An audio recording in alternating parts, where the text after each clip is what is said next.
pessoal, tudo bom com vocês? Eu sou o professor Luciano Júnior, professor de História. Nós vamos para mais uma aula do Educa Recife para as turminhas maravilhindas do 7º ano, anos finais. Então, hoje, naquele clima do sextou, mas calma aí, não é porque sextou que tu sextarás nesse momento. Primeiro a gente vai para a nossa aula.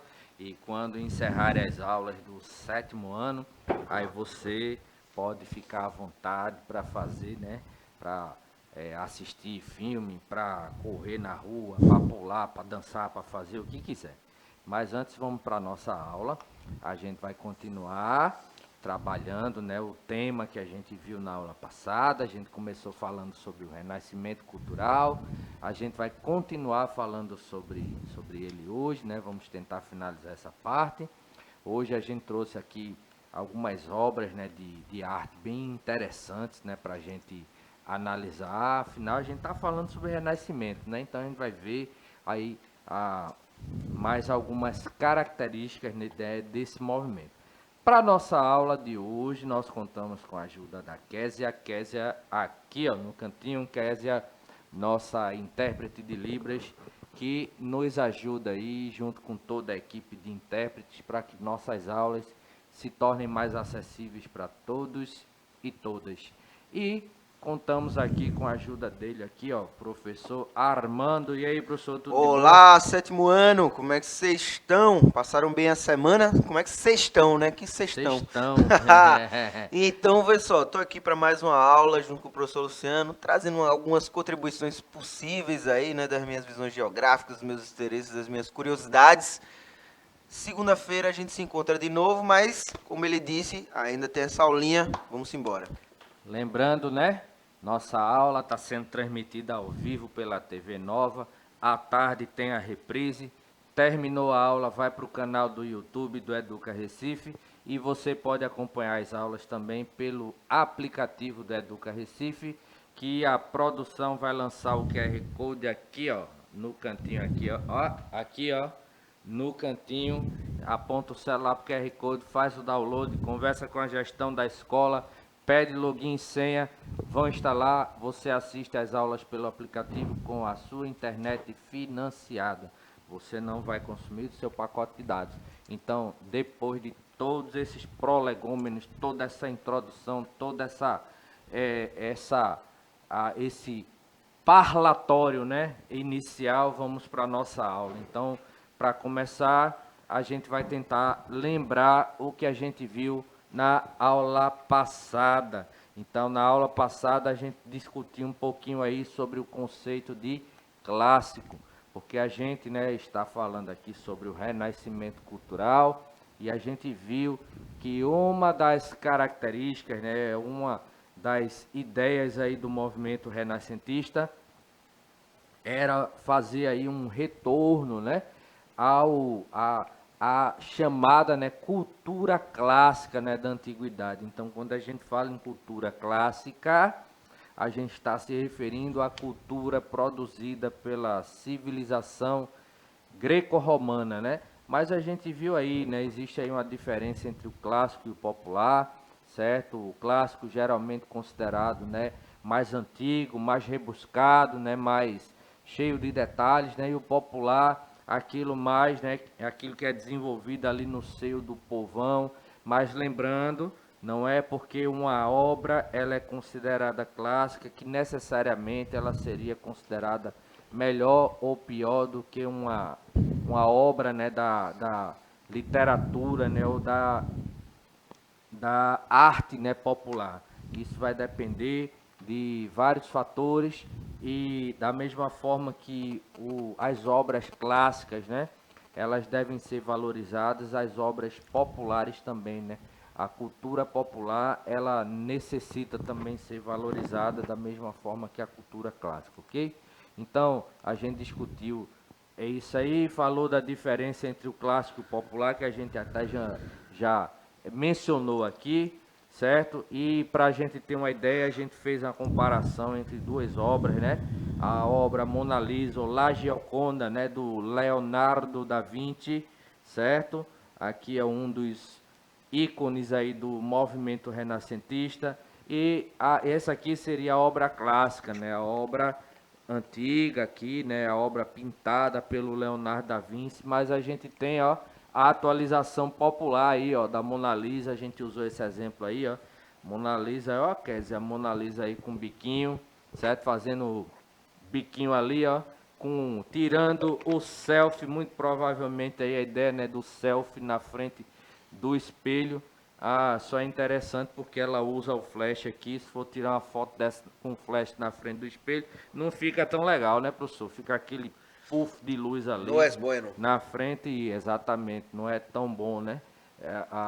Isso daí. Então, vê, a gente apresentou também algumas características iniciais sobre o Renascimento cultural, certo? Informações iniciais e algumas de suas características, certo? A gente viu o Renascimento cultural como um movimento artístico que vai introduzir, certo, o que a gente chama de cultura laica, né? Rompendo com o pensamento teocêntrico vigente, né, medieval. Então, introduzindo o que a gente chama de cultura laica, cultura não religiosa, ocorrida aí entre os séculos 14 e 16, começando na Itália, né, a partir da cidade de Florença, e mais na frente se espalhando para a Inglaterra, França, Portugal, Espanha, Alemanha e Países Baixos, né, aí Holanda e Bélgica, ok? Então, a gente viu e fez aí a diferenciação, né, entre o que a gente chama, né, de pensamento medieval, ou seja, comparando ele com o pensamento, né, moderno ali, renascentista, né?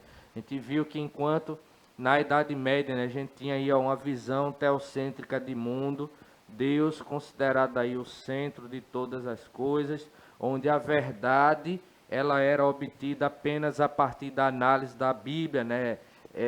Bíblia cristã.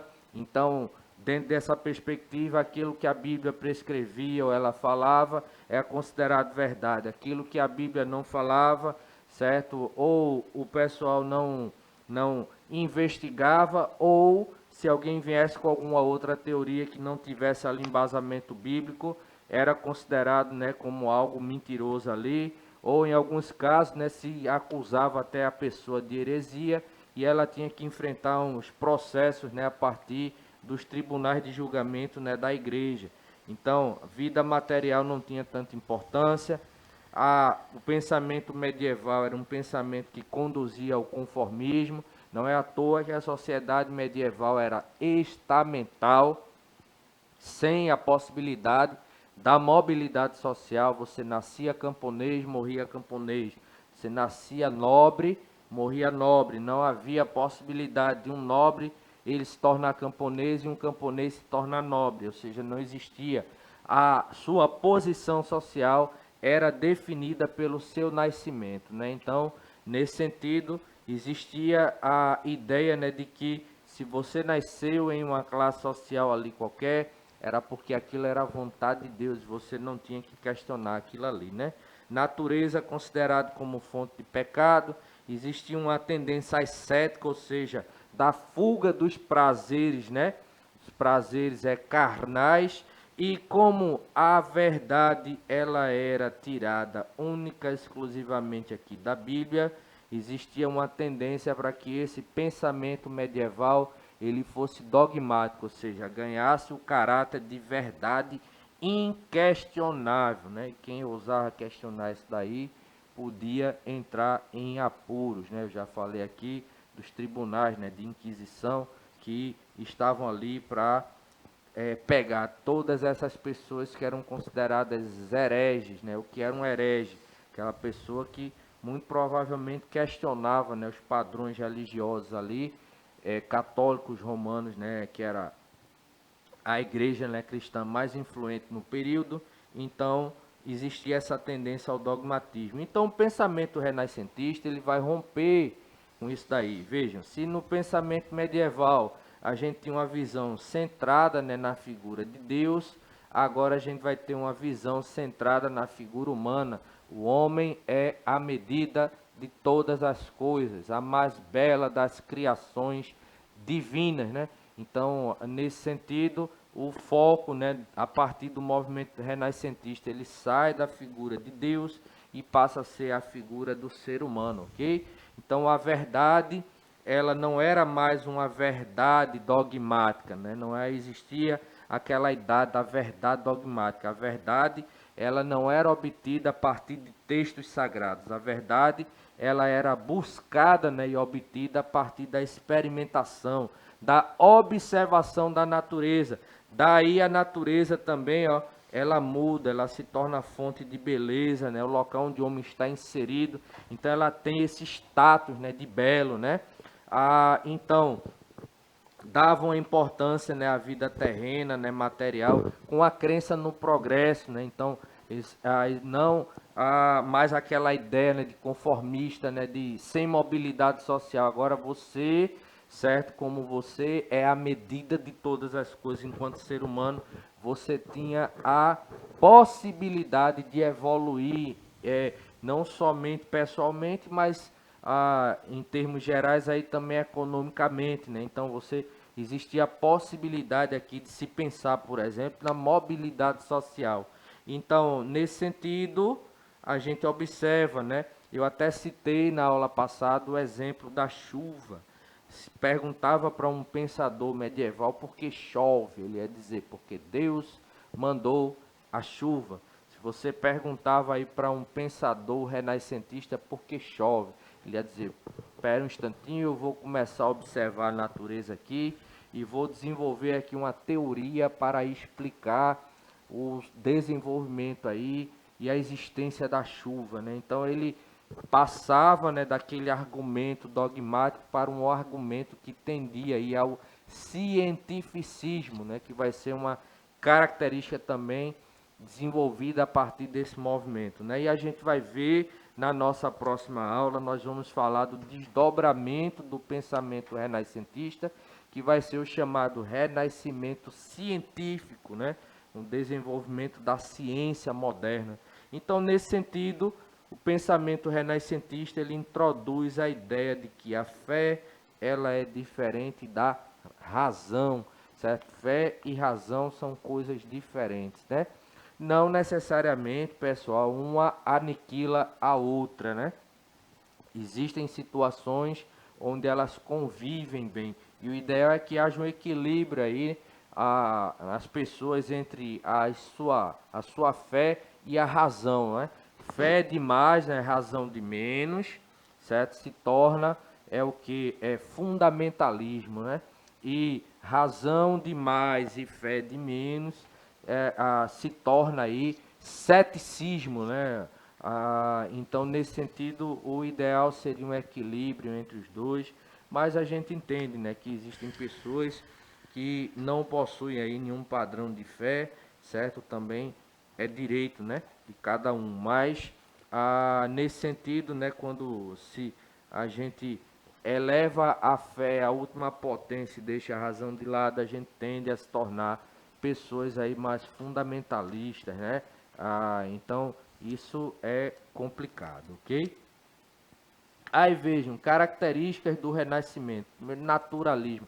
Falei que a natureza tinha importância, né, para esse pessoal. Então eles vão passar a observar bastante a natureza, né? Observam porque da natureza eles extraíam as leis, né? Eles extraíam a inspiração, né, para o desenvolvimento das obras de arte. A gente vai ver isso a partir de algumas obras que a gente trouxe. A ideia do hedonismo, né, que é diferente, né, daquele pensamento ascético, né, de fuga, né, dos prazeres. Os pensadores renascentistas aí, eles não tinham nenhum problema aí com a questão do prazer, né? Então não havia necessidade de fugir, né, dos prazeres. Cientificismo, né, e empirismo. Aqui a gente coloca essas três características em um grupo, né? O grupo, né, de desenvolvimento aí do pensamento crítico, o pensamento científico, no sentido, né, que importa agora aquilo que você consegue explicar por meio da observação e da experimentação, né? Então, eu quero comprovar se uma teoria que eu desenvolvi, ela é verdade. Então, eu vou submeter aquela teoria ao olhar rigoroso da experimentação, né? Olhar do empírico, né? Então, se você tem aí dentro de uma perspectiva do empirismo, né, você parte do real, certo? Você parte da observação do real para chegar à formulação das teorias, né? Então eu não vou produzir uma teoria do centro da minha cabeça, certo? Não, eu vou iniciar uma série de observações, de análises, né, para provar que aquela minha teoria ela está correta. Vamos imaginar o seguinte exemplo. Eu digo aqui que a água ela ferve a uma temperatura de 100 graus Celsius. Como é que eu vou provar isso, né? Basta apenas dizer? Não, eu tenho que criar situações para provar. Então vou pegar vasilhas, né, de tamanhos diversos, né, com quantidade diversas de água, vou colocar tudo ali no fogo, coloco um termômetro ali, alguma coisa que eu possa medir a temperatura e eu vou criando a partir, né, daquela experimentação, eu vou comprovando, né, a vasilha que ela tem menos água, né? Então ela começou seu processo de fervura com quantos graus, certo? A partir de quantos graus? A mesma coisa com as outras. Então eu vou criando elementos aí para a partir da observação, a partir do rigor científico ali, eu criar as minhas teorias, né? E isso é importante, né, professor? O desenvolvimento da ciência moderna a partir daí foi muito importante, Exatamente. né? Eu ia falar de um dos grandes, de um dos primeiros geógrafos, né, que é o Alexandre von Humboldt, né? Que aí já é mais na frente, né, desse período que o professor Luciano está falando, ele já vai ser do Renascimento Científico, que é um pouquinho mais à frente, né? E é um alemão. Mas ele, por exemplo, ele viajou por aqui pela América do Sul, né, para desenvolver pesquisa científica. E um dos experimentos dele, né, foi subir a Cordilheira dos Andes, né, lá no Equador, que é, né, um relevo montanhoso ali, com mais, né, lá no Equador, né, com mais de 2.000 metros de altitude, para ferver água lá em cima. Né? Por quê? Porque tem justamente a questão da pressão. Então ele queria provar, né, que existia uma força, um elemento natural que, além da temperatura, fazia a água, né, demorar mais para ferver. Então ele subiu lá na cordilheira para justamente fazer esse experimento. Então lembrei aí do que o Luciano falou, que é justamente o método, né, como você vai executar aquilo ali para poder provar. Beleza? Tranquilo. Então, vejam, a outra questão, né, é importante, né? A abrangência desse movimento. A gente tem até hoje, né, a visibilidade, né, a visualização do fato de que cultura, né, implica em investimento. Então, nesse sentido, essas obras, né, de arte, né, que vão ser desenvolvidas, né, elas não é todo mundo que poderia, por exemplo, pagar, né, a um artista, né, encomendar uma obra a um artista. Então a abrangência desse movimento inicialmente, né, será a abrangência que vai abraçar ali os homens ricos, né, da sociedade naquele período. Especificamente uma camada social que era a burguesia. A burguesia é uma classe, né, que surge a partir do século XII, a partir da atividade do comércio. Então vejam, todas as vezes que a gente fala em burguesia, a partir de então, vocês associem àquela classe que vive do comércio, mais na frente, né, é a classe, né, que vai estar ligada ao desenvolvimento dos bancos, né, na atividade bancária e mais na frente da atividade industrial. Então, nesse sentido, a burguesia ela vai estar associada ao comércio, né? Então, qual era a abrangência desse movimento, né? Os homens ricos, né, cultos, né, e urbanos, ou seja, a burguesia. O Renascimento ele vai surgir na Itália, certo? A Itália é considerada aí o berço do Renascimento por algumas questões. Primeira delas, né, a Itália era a herdeira natural ali da cultura greco-romana, né? Na Itália a gente tem o desenvolvimento da civilização romana a partir da cidade de Roma, né? Fundada aí em aproximadamente, né, 753 antes de Cristo, mas existem relatos que dizem que por volta do ano 1000 já existiam pessoas habitando na região. Então, ela surge, porque a Itália, naquele momento, né, ela tinha algumas cidades que eram muito dedicadas à atividade comercial, como é o caso de Gênova e Veneza, né? Mas a partir da cidade de Florença, a gente tem que muitas embarcações que vinham do Oriente, elas chegavam naquele território e na cidade de Florença, né, foram acumuladas uma grande quantidade de obras, né, que eram trazidas do Oriente para o Ocidente, né? Então, o desenvolvimento comercial da região e o desenvolvimento urbano, fora aí, ó, como eu falei, ó, o contato com os orientais, né, principalmente com árabes e bizantinos, né, fez com que a cidade de Florença ela pudesse resgatar uma grande quantidade de obras, né, de arte, né, que foram perdidas durante a Idade Média. E como eu coloquei também aí para vocês, a Itália, né, era a herdeira natural aí do Império Romano. Então, nesse sentido, a partir, né, dessa camada, né, desse estamento social aqui, os burgueses, né, que não tinham o status de nobreza daquela turminha ali, né, da Idade Média, então eles começaram a raciocinar mais ou menos o seguinte: veja, como é que a gente pode mostrar que a gente tem uma influência na sociedade? Vamos investir em arte. Então, muitos desses burgueses começaram a financiar artistas, né, comprando ali as obras que eram produzidas, né? Então, eles não somente compravam obras, né, que vinham do Oriente, mas também encomendavam a fabricação de obras de arte, né, a partir desses primeiros artistas. Então, eles desenvolvem o que a gente chama de mecenato, né? Quem era o mecenas? O mecenas era tipo um patrocinador, né, do artista. Era aquele camarada que pagava para que o artista ele pudesse construir ali ou realizar ali determinadas obras, né, e ele pegava, né, aquilo ali depois, né, com o artista. Então, as cidades do norte da Itália, né, elas podem ser consideradas como o berço do Renascimento.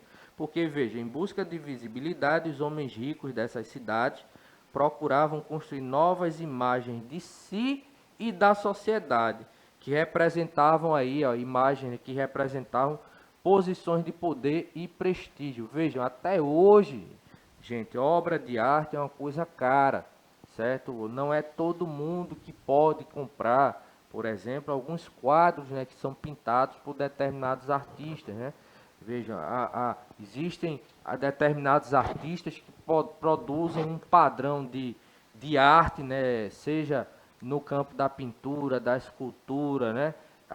No campo da música, e esses artistas, né, pelo padrão, né, das suas obras, eles são mais ou menos valorizados.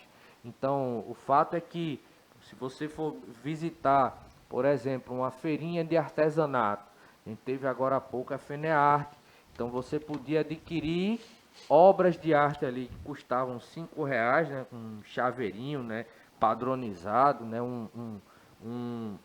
um azulejozinho pintado, né, com um determinado artista, mas obras que chegavam a custar mais de R$ 5.000, né? Então, não é todo mundo que pode consumir toda e qualquer arte, né? Então, os mecenas, nesse sentido, eles tinham um papel importante no sentido de financiarem os artistas, mas eles faziam isso pensando em acumular aquelas obras para ganharem um prestígio.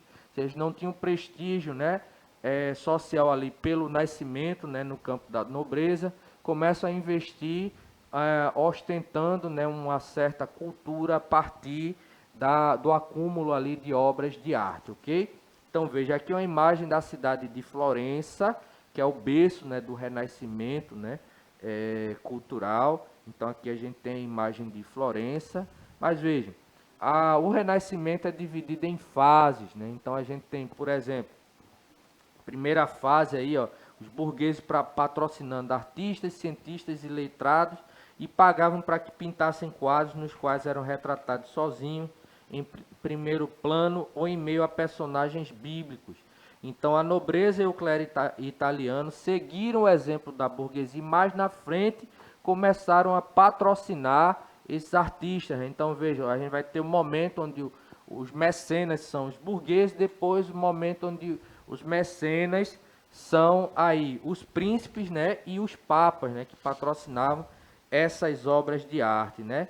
Então, aí a primeira fase que a gente tem seria o 300, né, a fase do século XIV, onde a gente vai ter, por exemplo, a figura do Francesco Petrarca, né?